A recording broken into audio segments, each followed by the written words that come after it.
Chapter 5. Anne's History.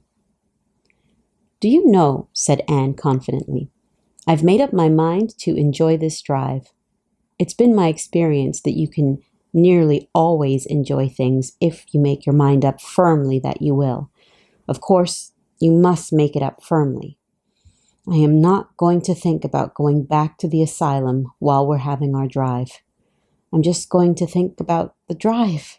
Oh, look! There's one little early wild rose out. Isn't it lovely? Don't you think it must be glad to be a rose? Wouldn't it be nice if roses could talk? I'm sure they could tell us such lovely things. And isn't pink the most bewitching color in the world? I love it, but I can't wear it.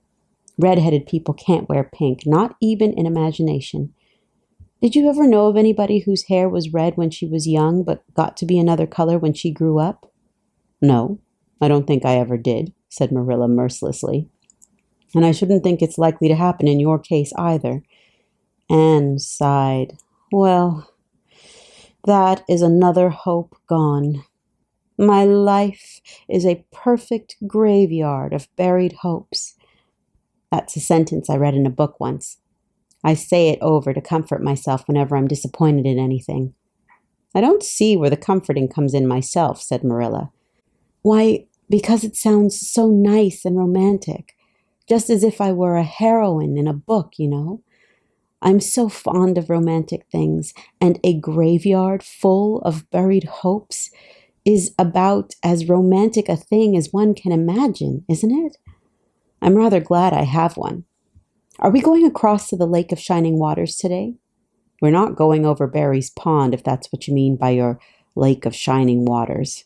We're going by the shore road." "Shore road sounds nice," said Anne dreamily. "Is it as nice as it sounds?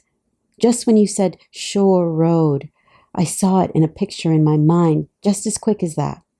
And White Sands is a pretty name too, but I don't like it as well as Avonlea. Avonlea is a lovely name. It just sounds like music. How far is it to White Sands?" "It's 5 miles. And as you're evidently bent on talking, you might as well talk to some purpose by telling me what you know about yourself." "Oh, what I know about myself isn't really worth telling," said Anne eagerly. "If you'll only let me tell you what I imagine about myself, you'll think it ever so much more interesting." "No, I don't want any of your imaginings. Just you stick to the bald facts. Begin at the beginning. Where were you born, and how old are you?" "I was 11 last March," said Anne, resigning herself to bald facts with a little sigh. "And I was born in Bolingbroke, Nova Scotia. My father's name was Walter Shirley, and he was a teacher in Bolingbroke High School. My mother's name was Bertha Shirley. Aren't Walter and Bertha lovely names? I'm so glad my parents had nice names. It would be a real disgrace to have a father named, well, say, Jedediah, wouldn't it?" "I guess it doesn't matter what a person's name is as long as he behaves himself," said Marilla, feeling herself called upon to inculcate a good and useful moral. "Well, I don't know." Anne looked thoughtful. "I read in a book once that a rose by any other name would smell as sweet, but I've never been able to believe it. I don't believe a rose would be as nice if it was called a thistle or skunk cabbage. I suppose my father could have been a good man even if he had been called Jedediah, but I'm sure it would have been a cross. Well, my mother was a teacher in the high school too, but when she married father, she gave up teaching, of course. A husband was enough responsibility. Miss Thomas said that they were a pair of babies and as poor as church mice. They went to live in a weeny, teeny, little yellow house in Bolingbroke. I've never seen that house, but I imagined it thousands of times. I think it must have had honeysuckle over the parlor window and lilacs in the front yard and lilies of the valley just inside the gate. Yes, and muslin curtains in all the windows. Muslin curtains give a house such air. I was born in that house. Mrs. Thomas said I was the homeliest baby she ever saw. I was so scrawny and tiny and nothing but eyes, but that mother thought I was perfectly beautiful. I should think a mother would be a better judge than a poor woman who came in to scrub, wouldn't you? I'm glad she was satisfied with me anyhow.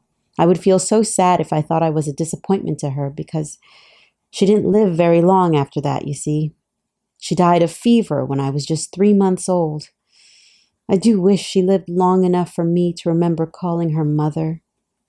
I think it would be so sweet to say mother, don't you? And father died 4 days afterwards from fever too. That left me an orphan, and folks were at their wits' end, so Miss Thomas said, what to do with me. You see, nobody wanted me, even then. It seems to be my fate. Father and mother had both come from places far away, and it was well known that they hadn't any relatives living. Finally, Mrs. Thomas said that she'd take me, though she was poor and had a drunken husband. She brought me up by hand. Do you know if there's anything in being brought up by hand that ought to make people who are brought up that way better than other people? Because whenever I was naughty, Mrs. Thomas would ask me, how could I be such a bad girl when she brought me up by hand, reproachful like. Mr. and Mrs. Thomas moved away from Brawling Brook to Marysville, and I lived with them until I was 8 years old. I helped look after Thomas's children.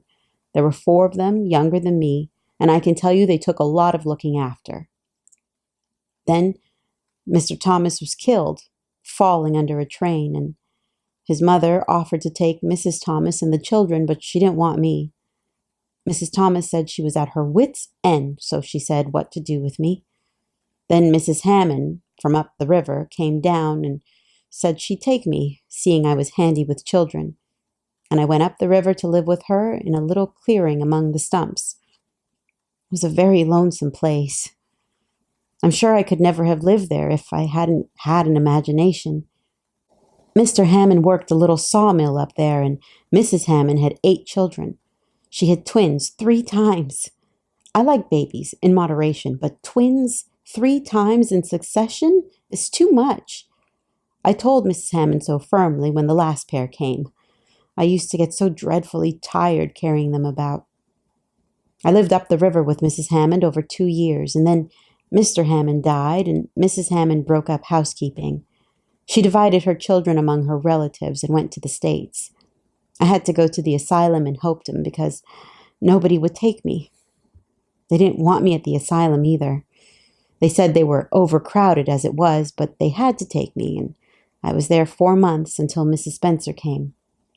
Anne finished up with another sigh of relief this time. Evidently, she did not like talking about her experiences in a world that had not wanted her.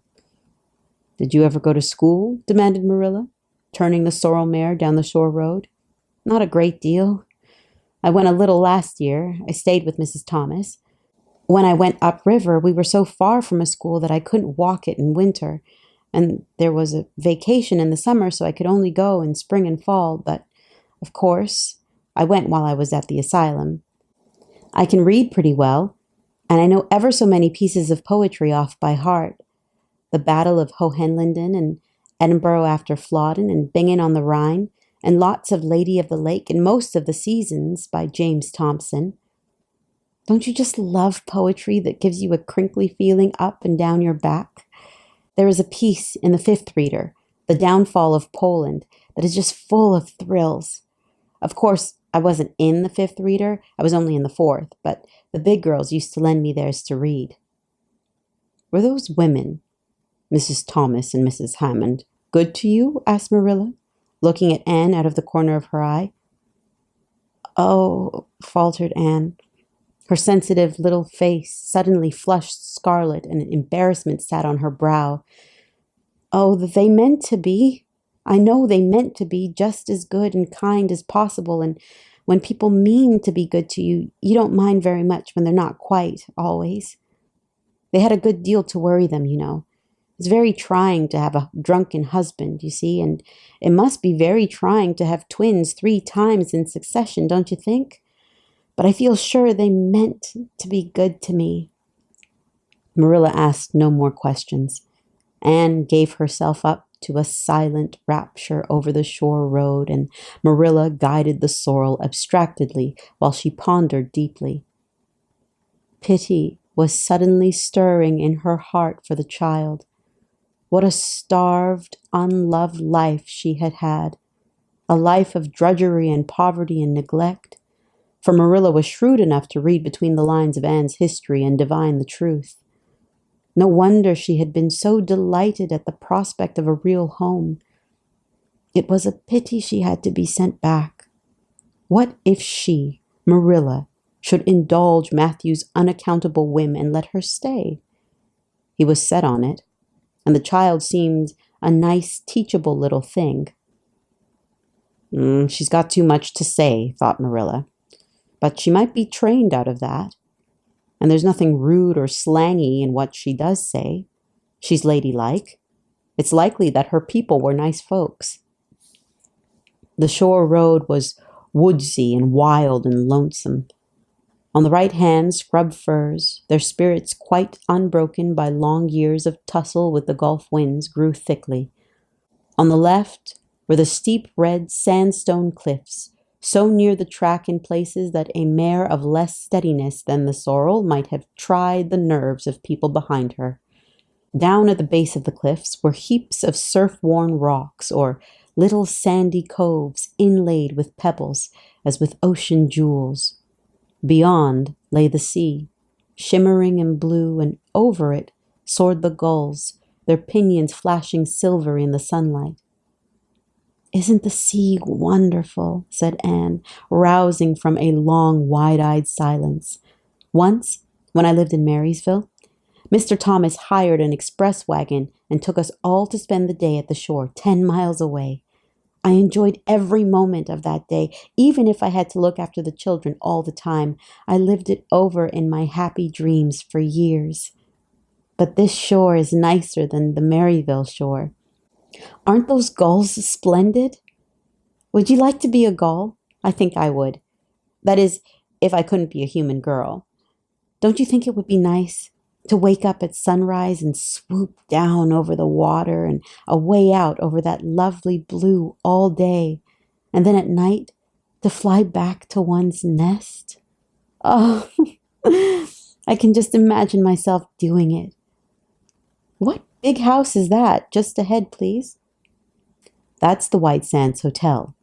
Mr. Kirk runs it, but the season hasn't begun yet.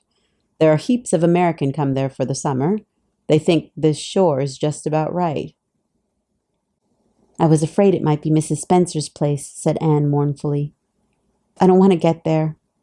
Somehow it will seem like the end of everything."